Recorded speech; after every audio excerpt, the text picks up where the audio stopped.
Teach with Anju में आपका स्वागत है। आज हम पढ़ेंगे कक्षा 7 अध्याय प्रथम पूर्णांक इंटेजर प्रश्नावली 1.4। प्रश्नावली 1.1 से लेकर 1.3 तक इससे पहले वाले वीडियो में पढ़ चुके हैं। आज हम पढ़ेंगे प्रश्नावली 1.4 का क्वेश्चन सेकंड से। क्वेश्चन फर्स्ट इससे पहले वाले वीडियो में कर चुके हैं। क्वेश्चन सेकंड क्या बोल रहा है, ए बी और सी के निम्नलिखित मानों में से प्रत्येक के लिए ए भाग ब्रैकेट स्टार्ट बी प्लस सी ब्रैकेट बंद इज नॉट इक्वल टू ए भाग बी प्लस ए भाग सी, यानी कि इस फॉर्मूले के बराबर ये फॉर्मूला नहीं है। ये इक्वल को काट रखा है, बराबर को काट रखा है, तो ये इक्वल नहीं है। हमें ये सिद्ध करना है, सत्यापित करना है। देखिए क्वेश्चन ए में क्या कर रखा है, ए का मान 12 दे रखा है, बी का मान -4 दे रखा है और सी का मान +2 दे रखा है। और सी का मान कितना दे रखा है, 2। देखो ए वाला पहले सॉल्व करते हैं। मान को LHS में रखने पर, पहले हम LHS में रख देते हैं, फिर हम RHS में रखेंगे, फिर हम ये प्रूव करेंगे। देखो ए क्या है, ए का मान कितना है 12, तो 12 भाग ब्रैकेट स्टार्ट कर देते, बी का मान क्या है -4 प्लस सी का मान कितना है 2, सी का मान कितना है 2। अब देखिए, अब इस चीज को हम सॉल्व करते हैं, इस चीज को हम क्या करते हैं, सॉल्व करते हैं। देखो 12 भाग, ये हमेशा पहले ब्रैकेट वाली नंबरों को सॉल्व किया जाता है, पहले ब्रैकेट वाले नंबरों को सॉल्व किया जाता है। तो ब्रैकेट के अंदर क्या है, -4 + 2, -4 + 2, तो माइनस के 4 में से प्लस के 2 जाएंगे तो कितने बचेंगे, -2। अब 12 में हमें भाग किसका देना है, -2 का। हम इसको ऐसे भी लिख सकते हैं 12/-2, या हम ऐसे भी लिख सकते हैं 12 में भाग किसका देना है, -2 का। देखो जब एक साइड में माइनस होता है, डिवाइड के किसी भी साइड हो, चाहे किसी भी साइड हो, यदि एक साइड माइनस होता है तो आंसर में माइनस आता है। अब देखो माइनस का 2 है लेकिन 12 माइनस का नहीं है, यानी कि वन साइड ही माइनस है, तो ये क्या इसमें आ जाएगा, आंसर में। तो हमने आंसर में पहले से लिख दिया। अब 2 छिक्की 12, 0 कितनी बार गया, तो हम इसको काट सकते हैं -2 से 12 को कितनी बार, -6 बार। तो आंसर क्या आया है, -6। क्या आंसर आया है, -6।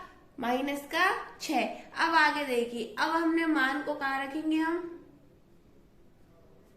मान को RHS में रखने पर, RHS में रख दे हम। अब RHS में फॉर्मूला क्या है, A भाग B, तो A की वैल्यू कितनी है 12 भाग B, यानी कि -4, फिर क्या है बीच में प्लस, फिर A में भाग वापस किसका है, C का, तो भाग 2 आ गया। देखिए 12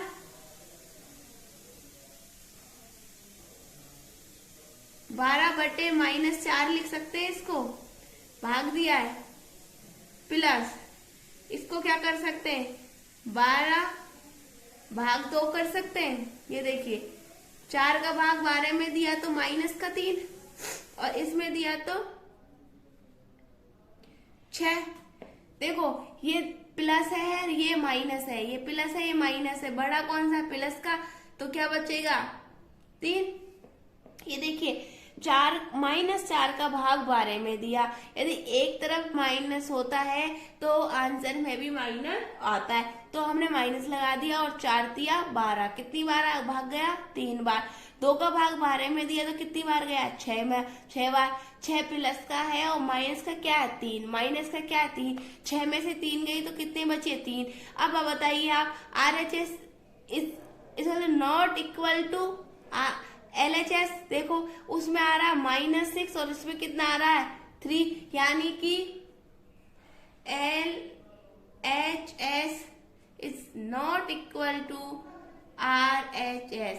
LHS RHS के बराबर नहीं है। ये फॉर्मूला सही है, ये फॉर्मूला सही है। इसी फॉर्मूले से हम B को भी सॉल्व करते हैं, B को भी सॉल्व करते हैं। LHS में मान रखने पर ये देखिए, A क्या है यहाँ? माइनस का 10। A क्या है? माइनस का 10। ये देखिए A क्या है? माइनस के 10। माइनस के 10 में क्या करना है? भाग किसका देना है? B का। B क्या है? 1। B क्या है? 1। तो 1 प्लस C की वैल्यू भी क्या है? 1। ये देखिए, ठीक है। 10 में भाग किसका देना है? 2 का। 1 और 1 कितने हो गए? 2। तो कितना आया? 5। किसका? माइनस का। किसका आया? माइनस का।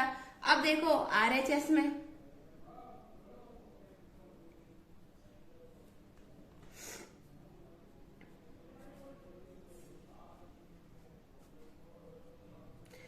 RHS में मान रखने पर RHS में क्या है? देखो A भाग B, यानी कि A की वैल्यू कितनी है? -10। A की वैल्यू कितनी है? -10 में भाग किसका देना है? 1 का। ठीक है, बीच में क्या लगा देते हैं? प्लस। फिर वापस -10 में किसका भाग देना है? 1 का, क्योंकि C की वैल्यू भी कितनी है? 1। तो 1 का भाग -10 में देंगे तो क्या आएगा? -10 प्लस, और 1 का भाग -10 में देंगे तो क्या आएगा? -10। ये भी -10 और ये भी -10, कितने हो गए? माइनस का 20 नहीं हो गया? माइनस का 20। तो अब क्या लिख सकते हैं हम? LHS is not equal to RHS, यानी कि LHS RHS के बराबर नहीं है, क्योंकि LHS की वैल्यू कितनी आ रही है? -5 और इसकी कितनी आ रही है? -10। -20। -20 कैसे आई? -10 तो आए, -10 में 1 का भाग दिया तो -10 आ गया। -10 में 1 का भाग दिया तो -10 आ गया। ये -10 और प्लस माइनस को आपस में गुणा करेंगे तो माइनस ही आता है, तो ये -10 और ये माइनस का 20। अब देखते हैं क्वेश्चन तीसरा देखते हैं। रिक्त स्थानों की पूर्ति कीजिए। हमें कुछ नंबर दिए गए हैं और एक खाली स्थान दिया गया है। हमें उस खाली स्थान में ये बताना कि क्या आएगा। एक चीज ध्यान रखिए, इसको सॉल्व करने से पहले मैं एक चीज बताती हूँ। भाग में हमेशा 3 चीज होती है। एक तो वो नंबर होता है जिसमें भाग दिया जाता है। एक तो कौन सा नंबर होता है? जिसमें हम भाग देते हैं। दूसरा कौन सा नंबर होता है? जिसका भाग देते हैं। जैसे देखिए, ये 12 है, ये 4 है। तो एक तो ये चीज होती है जिसमें हम भाग देते हैं। दूसरी कौन सी चीज होती है? जिसका हम भाग देते हैं। और तीसरी चीज कौन सी होती है? जो आंसर आ रहा है। समझ गई? अब 3 चीज कौन सी होती है? एक पहली तो जिसमें हम भाग देते हैं, दूसरी जिसका भाग देते हैं, और तीसरी जो आंसर आ रहा है। अब हमको इन तीनों चीजों में से एक चीज छोड़ रखी है क्वेश्चन में, और वो तीसरी चीज हमें निकालनी है। या तो हमें ये नंबर छोड़ रखा होगा जिसमें भाग देना है, या छोड़ रखा होगा जिसका भाग देना है, या जो आंसर आ रहा है। तीनों में से एक चीज उन्होंने नहीं दे रखी और वो ही हमें निकालनी है। अब देखिए, पहला A, 369 में भाग किस नंबर का दें हम? 369 में हम किस नंबर का भाग दें कि हमें 369 ही प्राप्त हो, 369 ही प्राप्त हो। अब ये देखिए,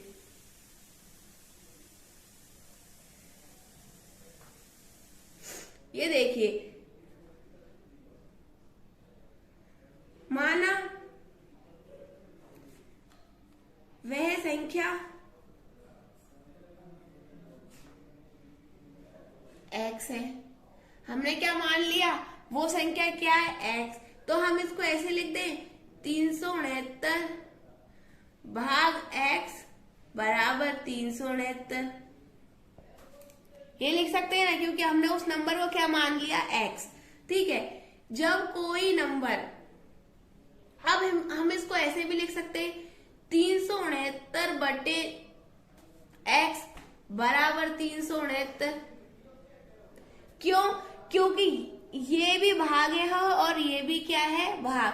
या 369 बटे x लिख देंगे तब भी हम क्या कहलाएगा, भाग, कि 369 में भाग किसका देना, x का।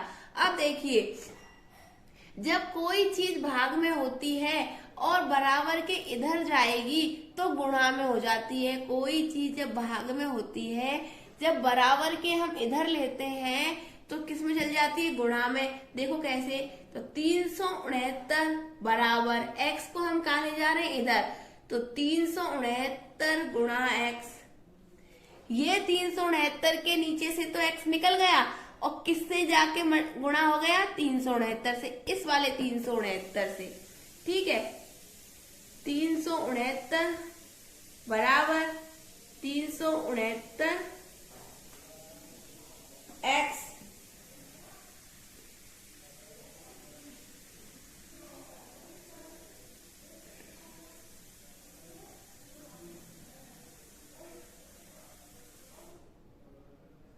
अब ये देखिए 369 ये आपस में गुणा है, ये आपस में किस में है, गुणा में, तो इधर आएंगे तो किस में हो जाएगा, भाग में। तो 369 को तो मैं इधर ले आती हूँ और x को किधर छोड़ देती हूँ, इधर ही छोड़ देती हूँ। 369 से 369 कितनी बार कट गया, 1 बार, तो x की वैल्यू कितनी आ गई, 1, x की वैल्यू कितनी आ गई, 1, यानी कि x की वैल्यू क्या है, 1, यानी कि यहाँ क्या आएगा, 1, क्या आएगा, 1। एक तरीका तो ये है, एक तरीका और है इसको निकालने का, क्या, यहाँ पे आप कुछ भी नंबर ना माने, यहाँ पे आप कुछ भी नंबर ना माने, और क्या करना है, इस वाले नंबर में इस वाले नंबर का डिवाइड दे दो, इस वाले नंबर में इस वाले नंबर का डिवाइड दे दो, यानी कि भाग दे दो। यानी कि 369 में 369 का भाग दिया तो एक बार गया, तो नंबर क्या आ गया, 1, यानी कि जिसमें हमें भाग देना है उसमें आंसर का भाग दे दो। किसका दे दो, आंसर का भाग दे देंगे तो हमें वो नंबर प्राप्त हो जाएगा जिसका हमें भाग देना है, जिसका हमें भाग देना है। एक तरीका ये है। अब क्वेश्चन बी करते हैं, 3 का बी। क्वेश्चन बी क्या बोल रहा है, अब देखो बी को आप इस x मान के करोगे तो प्रोसेसिंग क्या हो जाएगा, बड़ा, और आपसे गलती होने की भी संभावना होगी। अब आप ऐसे कर सकते हो कि मैंने बताया था ना कि आपको जिस नंबर में भाग देना है उस नंबर में आंसर का भाग दे दो, तो हमें ये आ जाएगा किस नंबर का हमें भाग देना है। देखिए कैसे, तो -75, -75 में हम भाग, यहाँ पे किस नंबर का भाग दें ये हमें बताना है। तो हम सॉल्व करते हैं, रफली काम करते हैं, -75 में भाग किसका देंगे, -1 का, माइनस से माइनस कट गया और 1 से 75 कितनी बार कट गया, 75, तो यानी कि इसमें क्या आएगा, 75, तो आंसर कितना आ जाएगा, -1। किसका भाग देंगे इसमें, 75 का, -75 में किसका भाग देंगे, 75 का, तो आंसर कितना आ जाएगा, -1। अब करते हैं सी। क्वेश्चन सी क्या कह रहा है, -206 में किसका भाग दें कि आंसर 1 आए, -206 में किसका भाग दें कि बराबर 1 आए। तो बात बताइए, मैंने क्या बोला था, किस में भाग देना है, -206 में किसका दे देते हैं, आंसर का दे देते हैं, तो यहाँ किसका भाग देना है वो नंबर आ जाएगा। देखिए भाग दे के देखते हैं। -206 भाग 1। तो एक से एक का जब भाग देते, किसी भी नंबर में एक का भाग देते हैं तो वो ही नंबर आता है, या एक से गुणा करते हैं तब भी वो ही नंबर आता है। तो माइनस का 206 आ गया, माइनस का 206 आ गया। तो माइनस के 206 में माइनस के 206 का भाग देंगे तो क्या आ जाएगा? 1। आंसर क्या आ जाएगा? 1। अब देखिए डी, क्वेश्चन डी। -87 में किसका भाग दें कि आंसर क्या आ जाए? 87। तो -87 में हम 87 का भाग दे के देखते हैं कि हमारा आंसर क्या आएगा। कितनी बार गया? -1 बार। तो क्या आया? -87 में किसका भाग देना है? -1 का। तो क्या आंसर आएगा? 87। क्या आंसर आएगा? 87। इसको हम ऐसे सॉल्व करेंगे। अब करते हैं ई, क्वेश्चन ई। देखिए पहले तो हमसे क्या पूछे जा रहे थे कि किसका भाग दें। अब क्या पूछ रहे हैं? किस में भाग दें, किस में भाग दें। तो इसको हम कैसे करेंगे? इसको हम ऐसे करेंगे कि जो आंसर दे रखा है उसमें हम भाग दे देंगे जिसका हमें भाग करना है। आंसर में भाग किसका दे देंगे? जिसका भाग करना है। तो वो नंबर निकल के आ जाएगा कि जिसमें हमें भाग करना है। पहले हम क्या करते थे? आंसर का भाग देते थे। अब आंसर में भाग देंगे, आंसर में भाग देंगे, यानी कि -85 में भाग किसका देंगे? 1 का। तो कितनी बार गया? -85 बारी, -85 बारी। तो हम क्या लिखेंगे? -85 नहीं, सॉरी 87, -87 में भाग किसका देंगे? 1 का। कितनी बार गया? -87 बार। तो -87 भाग 1 बराबर -87। जब हमें ये वाला नंबर निकालना होता है जिसमें भाग देना है, जिसमें भाग देना है, तो हम जिसका भाग दे रहे हैं उसका भाग आंसर में दे देंगे। तो हमारा क्या आ जाएगा? जिसमें भाग देना है। और यदि हमें वो निकालना है जिसका भाग देना है, जिसका भाग देना है, तो हम आंसर का भाग वो वाले नंबर में दे देंगे जिसका भाग देना है। तो वो वाला नंबर निकल के आ जाएगा, वो वाला निकल के आ जाएगा। अब करते हैं एफ, क्वेश्चन एफ। अब हमसे क्या पूछा गया है? किसमें भाग देना है, किसमें भाग देना है? -48 का। और आंसर कितना आना चाहिए? -1। तो हमें क्या करना है? -1 में भाग किसका देना है? बोलो।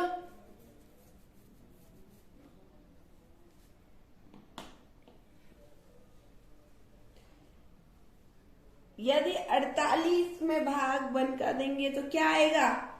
48 क्या वहां आएगा? 48 देखिए,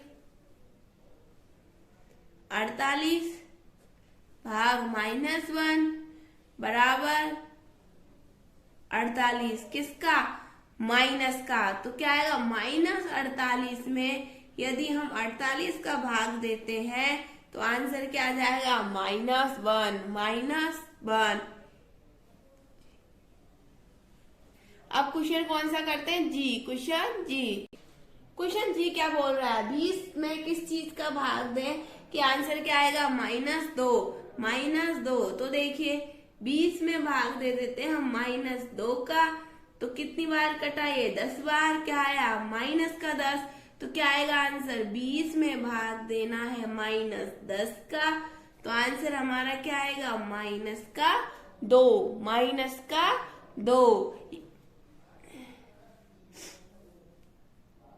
अब एच क्वेश्चन देखिए, क्वेश्चन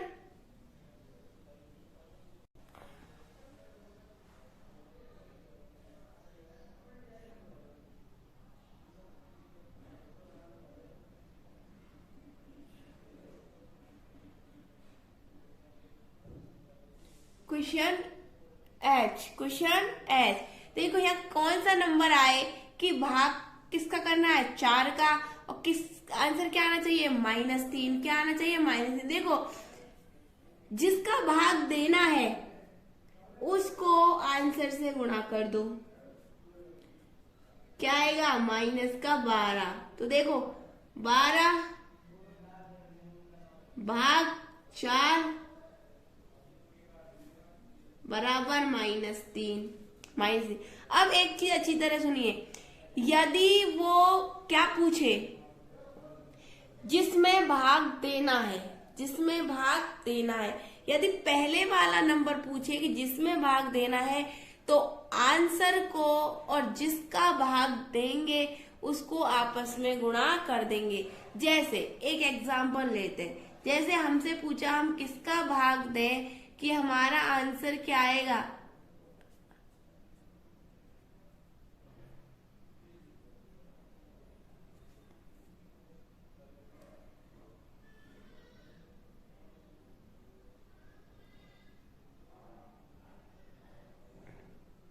आंसर क्या आना चाहिए? 15। आंसर कितना आना चाहिए? 15। और यहाँ पे किस में भाग दें? ये किस में भाग आएगा? तो क्या आएगा? 3 गुणा 15, यानी कि इन दोनों को आपस में क्या कर देंगे? गुणा। तो 3 पंजे 15 को क्या हो गया? 15 × 3 = 45। तो यहाँ क्या आएगा? 45।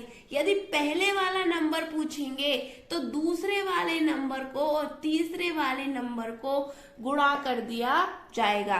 और यदि वो ये पूछे कि यहाँ पर तो 45 है और हम किसका भाग दें, जिससे आंसर क्या आएगा?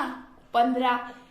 आंसर क्या आएगा? 15। यानी कि पहले वाले क्वेश्चन में तो फर्स्ट चीज मिस कर दी, यानी पहली चीज नहीं बताई और दूसरी और तीसरी चीज हमें दे दी, तो हम दूसरी और तीसरी को क्या कर देंगे? गुणा।